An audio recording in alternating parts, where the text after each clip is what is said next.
2024 नए साल का आज पहला दिन है और पहले ही दिन 10 करोड़ गरीब मजदूरों के ऊपर गाज गिर जाए और यह खबर कहीं पर भी आपको देखने को ना मिले तो फिर आप क्या कहेंगे। लेकिन ऐसी एक बड़ी खबर मैं आपको बताने जा रहा हूं। साल का पहला दिन और साल के पहले दिन ही 10 करोड़ 7 लाख मजदूरों के ऊपर गाज गिर गई है और 10 करोड़ 7 लाख मजदूरों को मनरेगा के अंदर से नए पेमेंट सिस्टम के तहत हटा दिया गया है। अब ये जरा सा टेक्निकल मामला है, थोड़ा सा मैं कोशिश करूंगा कि आपको आसान भाषा में समझा पाऊं कि किस तरह से पूरा घटनाक्रम हुआ है और इसको लेकर के विपक्ष कांग्रेस क्या कुछ कह रही है, मोदी सरकार पर कांग्रेस क्यों हमला बोल रही है और ये 10 करोड़ लोग कैसे बाहर हो गए हैं। खबर बहुत महत्वपूर्ण है। देश के अंदर 25 करोड़ मनरेगा के मजदूर हैं, 25 करोड़ 69 लाख मनरेगा के मजदूर हैं और 25 करोड़ में से 10 करोड़ 7 लाख मजदूरों को बाहर कर दिया गया है। आपके लिए खबर इंपॉर्टेंट है या नहीं है, आप खुद तय करिए। 25 आदमियों में से अगर 10 आदमियों को बाहर कर दिया जाए, करोड़ों की बात अगर आपको नहीं समझ में आए तो मोटे तौर पर ऐसे समझ लीजिए, 25 आदमियों में से अगर 10 आदमियों को बाहर कर दिया गया है तो क्या वो खबर आपके लिए बड़ी है या नहीं है। और ये देश के मजदूरों की बात है।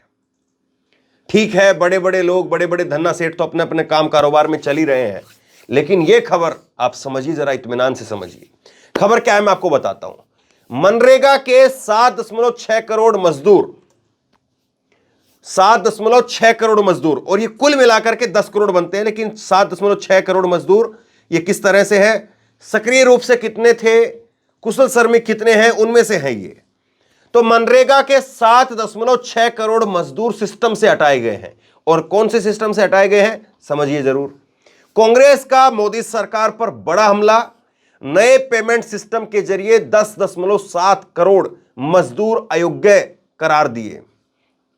कांग्रेस नेता जयराम रमेश ने कहा, गरीब, भारत के सबसे गरीब करोड़ों भारतीयों के ऊपर मोदी सरकार ने यह नए साल का क्रूर तोहफा दिया है। यह खबर की भूमिका है। जरा जयराम रमेश का बयान आप देख लीजिए।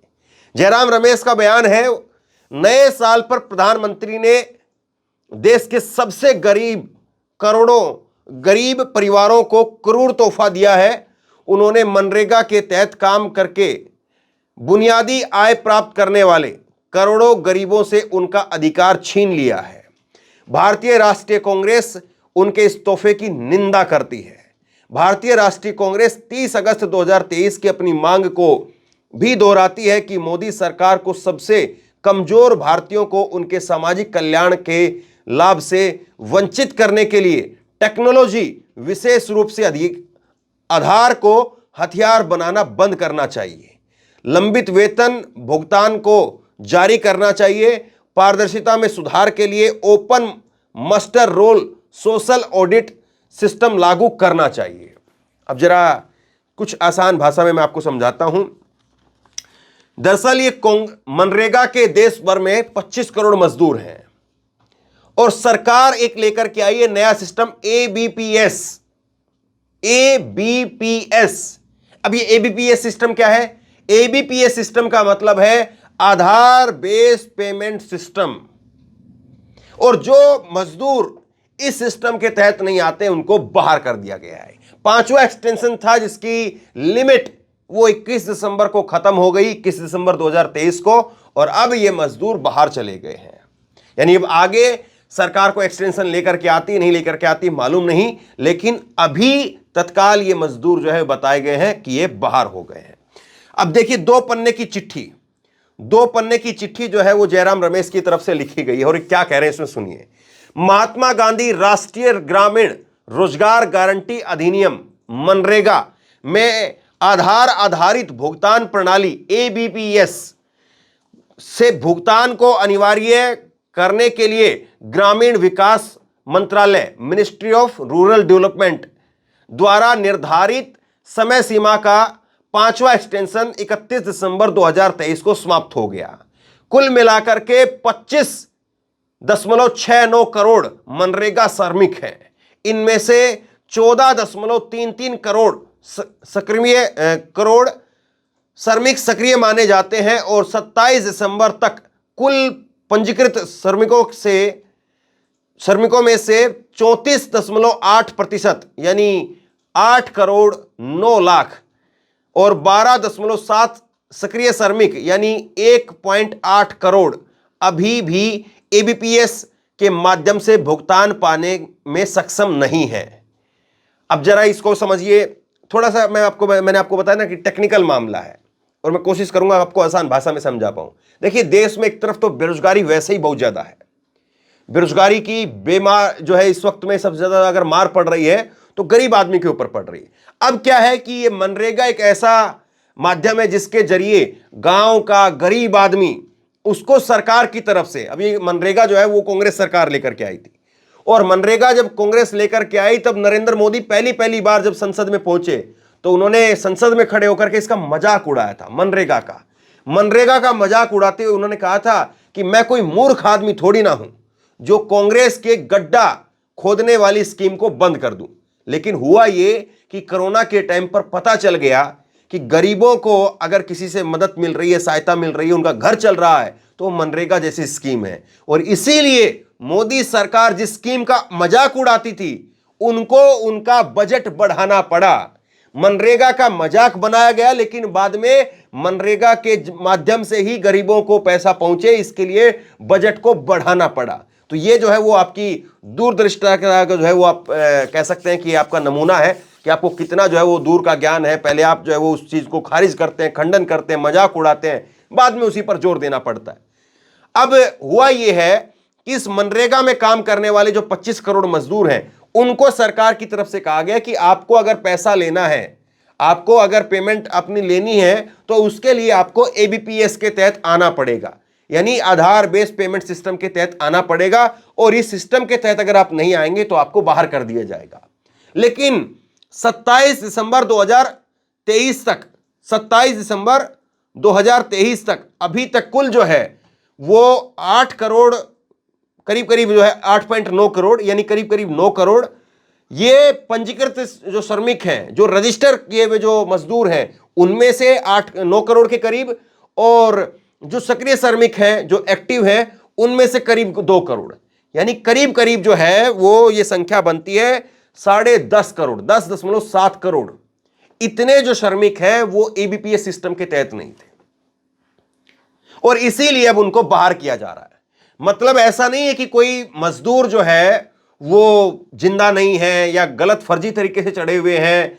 वो मजदूर बाकायदा रजिस्टर है सरकार के उसमें और वो मजदूर एक्टिव मजदूर हैं, यानी वो काम करते रहे, पैसा लेते रहे हैं, लेकिन वो मजदूर सरकार द्वारा लाए गए इस एबीपीएस सिस्टम के तहत नहीं है, लिहाजा उनको बाहर कर दिया गया है। अब एक तो देश में पहले ही बेरोजगारी और दूसरा 10 करोड़ मजदूर बाहर हो गए हैं। अगर आपके लिए ये खबर जो है वो समझने में कठिन हो रही है या आपको इसमें मसाला नहीं लग रहा है तो आप इस खबर को छोड़ सकते हैं, लेकिन इतनी बड़ी संख्या में करोड़ों की तादाद में अगर मजदूरों के घरों पर चूल्हा जो मनरेगा की वजह से जल रहा था वो अब नहीं जल पाएगा, क्योंकि सरकार एक सिस्टम लेकर के आई और उस सिस्टम के तहत इतने मजदूर नहीं आ पाए और ये मजदूरों को लाना भी सरकार की ही जिम्मेदारी थी, लेकिन वो मजदूर नहीं आ पाए अभी तक 27 दिसंबर तक। तो फिर अगर वो मजदूर बाहर हो रहे हैं तो फिर क्या कहेंगे। अब देखिए इसमें आगे वो तर्क क्या दे रहे हैं। वो कह रहे हैं कि जो श्रमिक हैं यानी जो मजदूर हैं और जो प्रैक्टिशनर हैं, शोधकर्ता हैं, उन्होंने मनरेगा में मजदूरों के भुगतान के लिए एबीपीएस के उपयोग से आने वाली चुनौतियों से अवगत कराया था, लेकिन इसके बावजूद मोदी सरकार ने अपना टेक्नोलॉजी के साथ में विनाशकारी प्रयोग जारी रखा। नए साल में सबसे गरीब करोड़ों भारतीयों को बुनियादी आय से वंचित करने के लिए प्रधानमंत्री की ओर से दिया गया एक क्रूर तोहफा है। ये कह रहे हैं कि जो भी इस फील्ड के एक्सपर्ट हैं वो बताते हैं कि ये एबीपीएस सिस्टम जो है जिसके तहत उनको पैसा मिलेगा, इस सिस्टम के अपने आप में जो है वो कई खतरनाक, इसकी वजह से जो है वो चैलेंज आते हैं, इसकी चुनौतियां हैं और कई खतरनाक जो इसके प्रयोग हैं, मतलब कि मजदूरों का पैसा कहीं चला जाना या उड़ जाना या खाते में जो है सेंधमारी हो जाना, कुछ इस तरह से।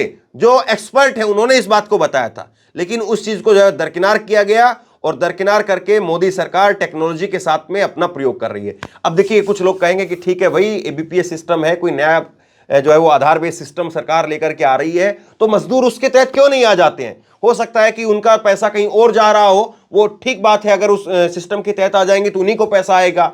और ऐसा भी हो सकता है कि सुनील के नाम पर सुनील को पैसा नहीं जा रहा हो, बल्कि सुनील के नाम पर किसी जो है वो रमेश को पैसा जा रहा हो, तो पता चल जाएगा और रुक जाएगा, वो धंधेबाजी रुक जाएगी। तो इसमें दिक्कत क्या है? बिल्कुल सही बात है, लेकिन क्या देश में जो तमाम तरह की लीकेज की बात कही जाती है, पैसे में लीकेज की बात कही जाती है या धांधली की बात कही जाती है, तो बाकी सारी फील्ड में खत्म हो गई है? केवल एक भ्रष्टाचार जो है वो मनरेगा के अंदर अभी तक था, और ये कितना पैसा कमा रहे होंगे, कितना पैसा खा रहे होंगे? या तो अगर भ्रष्टाचार हो रहा है तो सरकार उसको दुरुस्त करने के लिए कोई और रास्ता देखे, और अगर सरकार को लगता है कि यही रास्ता दुरुस्त करने का है तो सारे मजदूरों को उसके तहत लेकर के आए। अब कहेंगे कि 5 एक्सटेंशन तो हो गए हैं साहब, 5 बार सरकार ने जो है इसके तहत मजदूरों को लाने के लिए अपनी तरफ से समय सीमा निर्धारित की गई, और 5 बार में अगर मजदूर नहीं आए तब सरकार क्या करे? तो बताइए, मजदूर आ क्यों नहीं रहे हैं? या तो सरकार सीधे तौर पर यह बताए कि ये मजदूर है ही नहीं, ये फर्जी है लोग, या तो फिर यह बताए सरकार, या फिर सरकार यह बताए कि ये आखिरकार क्यों नहीं आए हैं। अब देखिए, 30 अगस्त 2023 को मिनिस्ट्री ऑफ रूरल डेवलपमेंट द्वारा जारी किए गए बयान में कुछ संदेहास्पद दावे किए गए थे, जैसे जॉब कार्ड इस आधार पर रद्द नहीं किए जाएंगे कि श्रमिक एबीपीएस से भुगतान प्राप्त करने में सक्षम नहीं है। मतलब कि सरकार उस वक्त कह रही थी, इस बात को मान रही थी कि रद्द नहीं करेंगे हम। विभिन्न स्टेक होल्डर्स ने विचार विमर्श के दौरान वेतन देने के लिए एबीपीएस को सही तरीका माना है, मतलब पहले के जो एक्सपर्ट है वो इसको सही मान रहे हैं, और एपीबीएस जो है वो श्रमिकों के समय पर उनका वेतन पाने में मदद करता है, लेन देन में होने वाले रिजेक्शन को बचाता है। पहली बात, अप्रैल 2022 के बाद से चिंताजनक रूप से 7.6 करोड़ पंजीकृत श्रमिकों को सिस्टम से हटा दिया गया। मौजूदा वित्त वर्ष के 9 महीनों में 1.9 करोड़ पंजीकृत श्रमिकों को सिस्टम से हटाया गया। जांच पड़ताल में पता चला कि आधार ऑथेंटिकेशन और एबीपीएस को लागू करने की मोदी सरकार की जल्दबाजी के कारण बड़ी संख्या में मनरेगा कर्मियों के नाम गलत तरीके से हटाए गए। दूसरी बात, मिनिस्ट्री ऑफ रूरल डेवलपमेंट को स्पष्ट करना चाहिए कि ये स्टेक होल्डर्स कौन थे और ये परामर्श कब लिए गए। वास्तव में यह हुआ है कि मोदी सरकार ने एबीपीएस के क्रियान्वयन और तकनीकी के इस्तेमाल पर कई प्रतिनिधिमंडलों की चिंताओं को अनसुना कर दिया। तीसरी बात, एबीपीएस के साथ में भुगतान दक्षता में वृद्धि के संबंध में मिनिस्ट्री ऑफ रूरल डेवलपमेंट के दावे जो कि निराधार हैं को भी लिबिटेक इंडिया वर्किंग पेपर द्वारा पूरी तरह से खारिज किया गया। मतलब यहां पर जयराम रमेश जो है वो अलग अलग जो अभी तक तर्क दिए गए हैं उनका हवाला दे रहे हैं, और उनका हवाला देते हुए जयराम रमेश जो है इस बात को कह रहे हैं कि साहब देखिए, आप जो सिस्टम लेकर के आए हैं उस सिस्टम के ऊपर पहले से ही बहुत सारे सवाल खड़े हुए हैं, और ऐसे में आप जो फैसला ले रहे हैं उसकी वजह से लोगों को, मजदूरों को उसका खामियाजा भुगतना पड़ेगा।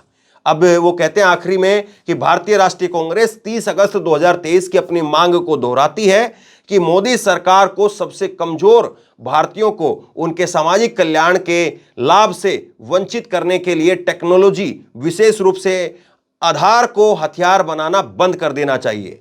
लंबित वेतन और भुगतान को जारी करना चाहिए। पारदर्शिता में सुधार के लिए open muster roll social audit लागू करना चाहिए। अब ये जो है अपनी तरफ से सुझाव दे रहे हैं कि कौन सा ऐसा तरीका हो सकता है जिसके जरिए सुधार किए जा सकते हैं।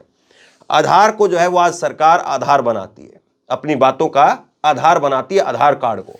एक वक्त यही था जब कांग्रेस की सरकार आधार कार्ड लेकर के आई थी, उस वक्त में बीजेपी जो विपक्ष में थी, नरेंद्र मोदी उस वक्त में गुजरात के मुख्यमंत्री थे, तब आधार कार्ड का विरोध करते थे। लेकिन अब आधार कार्ड का उन महकमों में, उन विभागों में प्रयोग किया जा रहा है जिसमें आधार कार्ड को लेकर के और आधार कार्ड की गोपनीयता को लेकर के लगातार सवाल खड़े हो रहे हैं। अब ये मोदी सरकार ने नए ABPS सिस्टम के जरिए 10 करोड़ मनरेगा मजदूरों को वो बाहर कर दिया है, लेकिन ये खबर कहीं पर नहीं है। सोचिए ये खबर कितनी जरूरी है। हिंदू मुसलमान से या 10-5 आदमी या 10-5 हजार लोगों की खबर नहीं है, ये 10 करोड़ मजदूरों की खबर है। और 10 करोड़ मजदूरों के घरों में अगर चूल्हा जलता है मनरेगा से और उनको बाहर कर दिया गया, तो सोचिए उन पर क्या बीत रही होगी। शेयर कीजिए इस खबर को, लोगों तक पहुंचाइए। बहुत जरूरी खबर है और बहुत बड़ी खबर है। और आप क्या सोचते हैं नीचे कमेंट बॉक्स में लिख करके जरूर बताइए। और इसी तरह की तमाम खबरों के लिए ऑनलाइन न्यूज इंडिया को सब्सक्राइब कीजिए, साथ में जो बेल आइकन है घंटी उसको जरूर दबाइए, ताकि जैसे कोई खबर अपलोड करें उसकी नोटिफिकेशन सीधे सबसे पहले आपको मिल सके। अगर ये वीडियो फेसबुक पर देख रहे हैं तो फेसबुक पर हमारे पेज को लाइक कीजिए, फॉलो कीजिए और इस खबर को शेयर कीजिए। आपका बहुत बहुत धन्यवाद।